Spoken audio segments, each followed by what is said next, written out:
দর্শক বন্ধুরা, আপনাদের স্ক্রিনের সামনে একটি ফর্ম দেখতে পাচ্ছেন। এটি হচ্ছে কৃষক বন্ধু নতুন প্রকল্পে ক্ষেত্র সমীক্ষা ফিল্ড ভেরিফিকেশন এর যাচাই form of field verification of কৃষক বন্ধু। এই ফর্মটি আপনাদের স্ক্রিনে দেখতে পাচ্ছেন।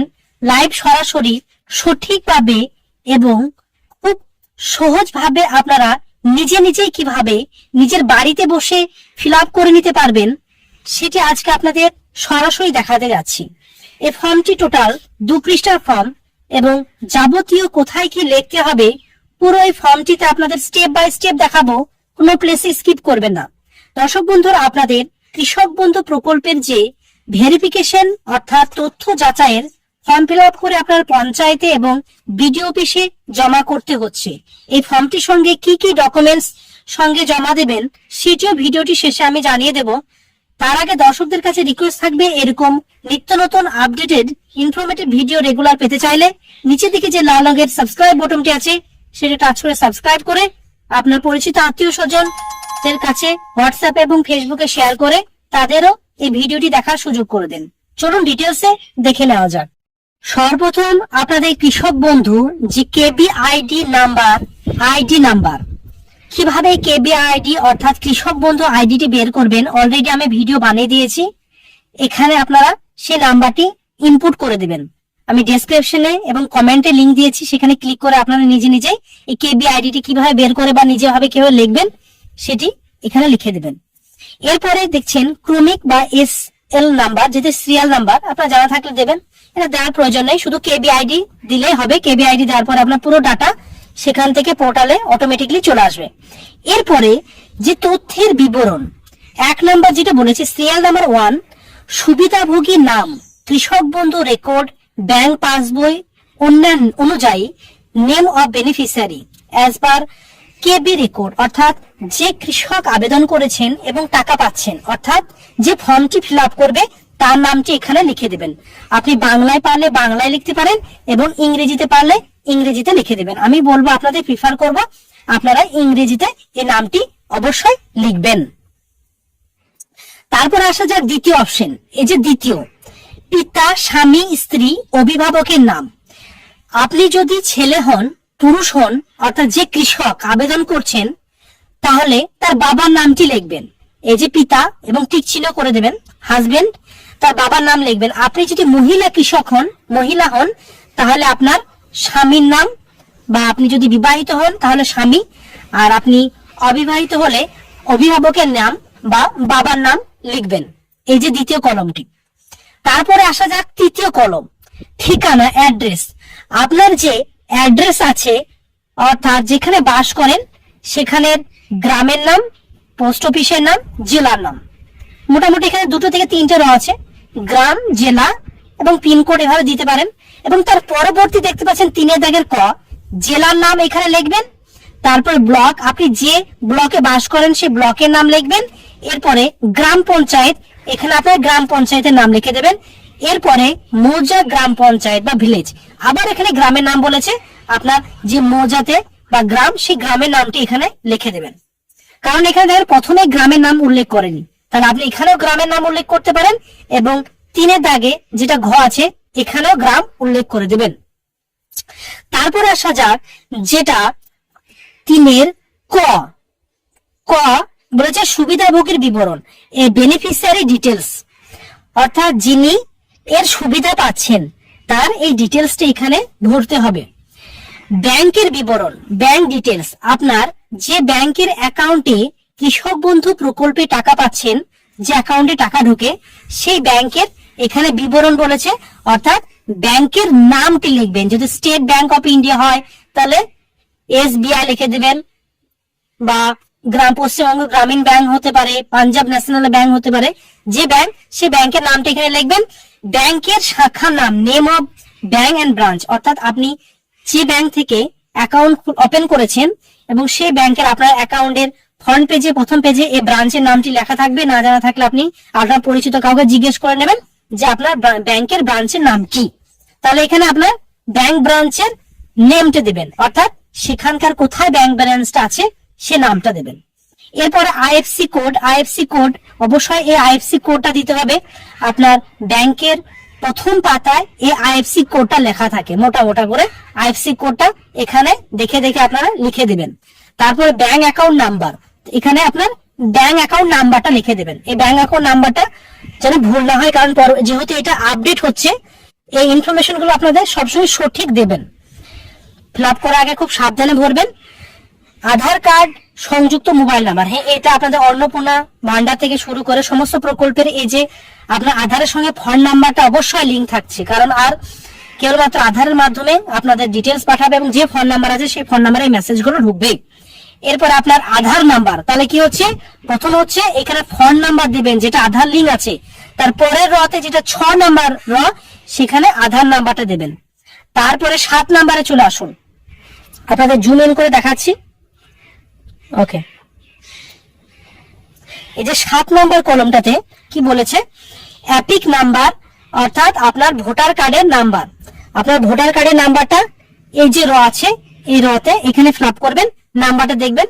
এসসি নাম্বার, এসসি অর্থাৎ অ্যাসেম্বলি কনস্টিটিউশন, যেটা আপনার যে এরিয়ায় এসসি বা যে নাম্বার আছে সেই নাম্বারটা দেবেন। আপনার ভোটার কার্ডের পেছন সাইডে দেখবেন এসসি নাম্বার বলে আছে, অর্থাৎ অ্যাসেম্বলি কনস্টিটিউশন। এরপরে পার্ট নাম্বার, এই যে পার্ট নাম্বারটা আপনার ভোটার কার্ডে পেয়ে যাবেন। না পেলে আপনি যখন ভোট দেওয়ার আগে কিছুদিন আগে আপনাদের কাছে একটা স্লিপ দিয়েছিল, ওই স্লিপের মাথার দিকে দেখবেন এই যে পার্ট নাম্বার আর সিরিয়াল নাম্বার পরপর দুটো মোটা মোটা করে লেখা আছে। না জানা থাকলে আপনারা পরিচিত কারো কাছে এটা জেনে নেবেন। তারপরে সিরিয়াল নাম্বারটাও দেওয়া থাকে।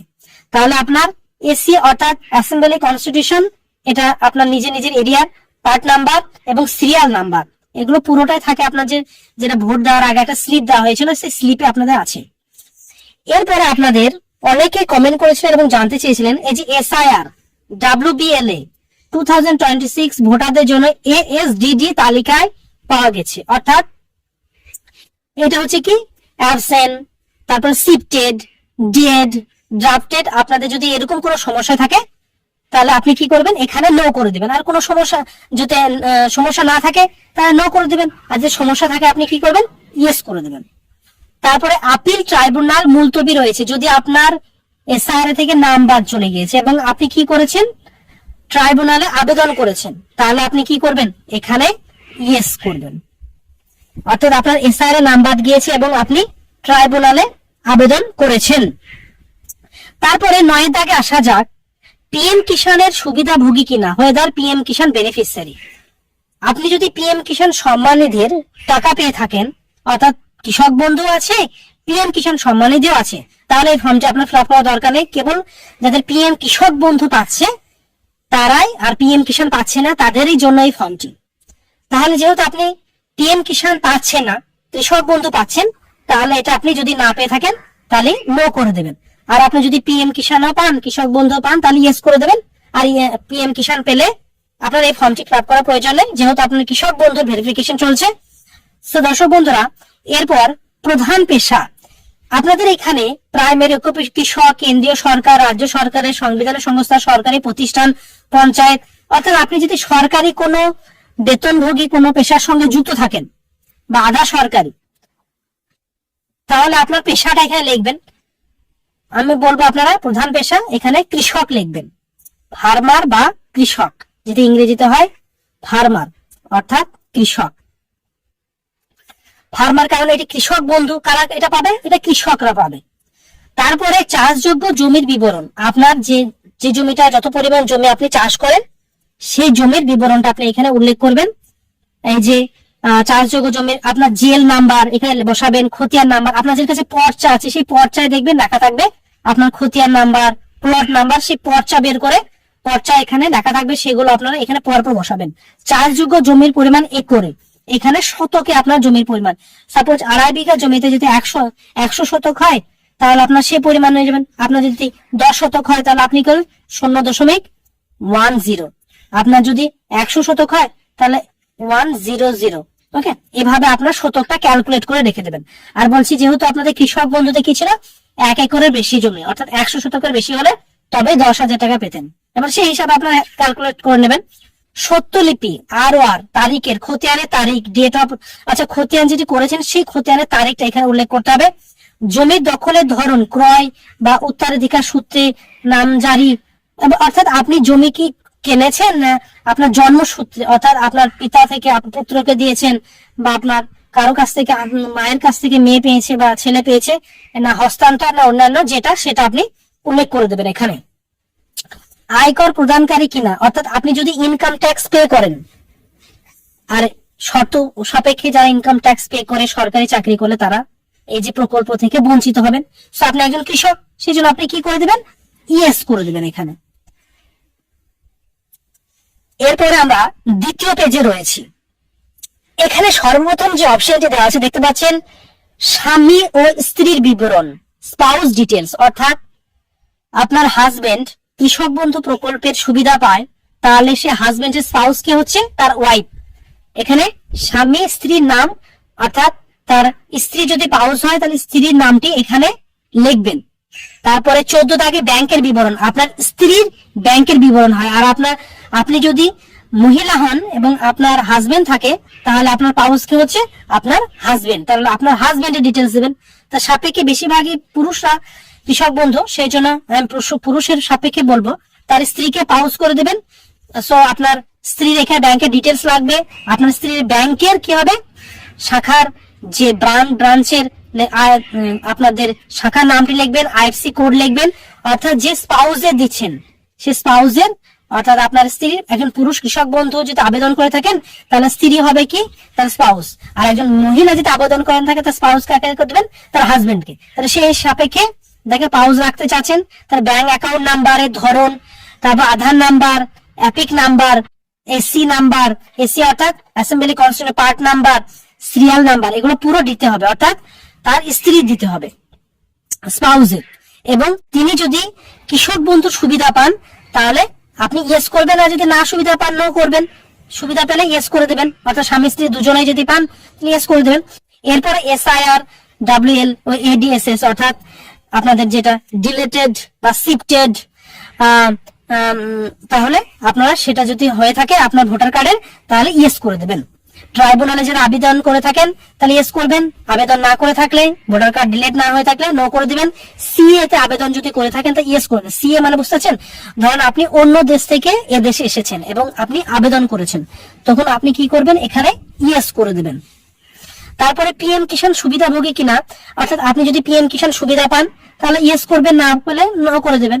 এটা আপনারা বেশিরভাগই নো করবেন, কারণ এই ফর্মটি কেবলমাত্র কৃষক বন্ধুদের জন্য, যারা কৃষক বন্ধু প্রকল্পে টাকা পাচ্ছে কিন্তু পিএম কিষাণ সম্মানিধি টাকা পাচ্ছে না, তাদেরই অফিসিয়ালি জানানো হয়েছে এই ফর্মটি ভরার জন্য।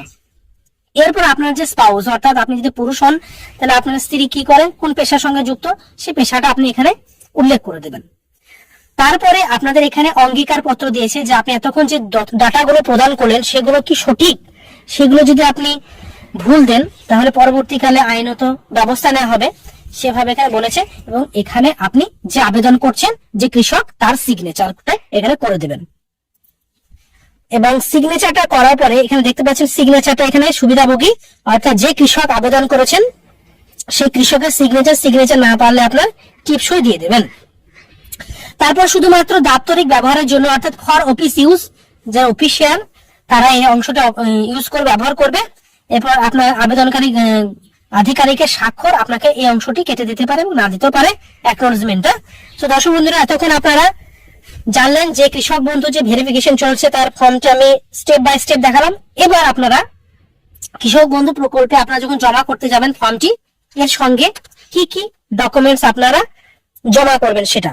প্রথমত যে কৃষক আবেদন করছেন তার ভোটার কার্ড, আধার কার্ড, ব্যাংকের অ্যাকাউন্ট, তারপর যে জমির যত পরিমাণ পর্চা আপনি জমি আপনার পর্চাটা দেবেন, এর সঙ্গে সঙ্গে আপনার যাকে স্পাউস করছেন আপনার, যদি আপনার স্ত্রী স্পাউস হয় তাহলে তারও যাবতীয় আপনার যা যা দিয়েছেন তারও সেম ডকুমেন্টস দিবেন। আপনার নিকটবর্তী পঞ্চায়েত বা এডি অফিসে গিয়ে জমা করে দেবেন। আর এটি জমা না করলে নতুন যে কৃষক বন্ধু, আপনার যে কৃষক বন্ধু প্রকল্পে এতদিন টাকা পাচ্ছিলেন সেটা এটা ফিল্ড ভেরিফিকেশন যেহেতু না জমা করলে আপনার পরবর্তীকালে টাকাটি বন্ধ করে দেবে, এমনটাই সূত্রের খবর। সো আপনাদের কৃষক বন্ধু টাকা থেকে যদি বঞ্চিত না হতে চান তাহলে নিকটবর্তী আপনার পঞ্চায়েতে বা এডি অফিসে গিয়ে এই ফর্মটি জমা করে দেন। Thank you very much, see you next video.